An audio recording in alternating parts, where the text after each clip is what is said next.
Welcome back to my video. I hope कि सब बढ़िया होंगे। अभी हो गया है टाइम 9 बजे हैं। नहा धो के हो चुके हैं रेडी, पूजा भी हो चुकी है और आज है नवरात्रि का सेकंड डे। बने रहे हमारे साथ ब्लॉग में। सुबह सुबह आ गया हूँ मंदिर पे। बहुत ही अच्छी वाइब आ रही है यहाँ पे। कल मैं थोड़ा बहुत यहाँ साफ करके गया था तो अच्छा लग रहा है। अब मैं जा रहा हूँ गाय बैलों को लेने के लिए।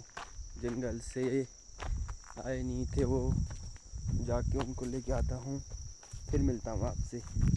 यहाँ पे देखिए नाइट व्यू गांव से।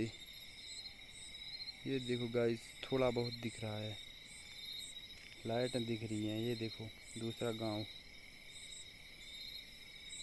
बहुत ही ऊंचाई पर है ये।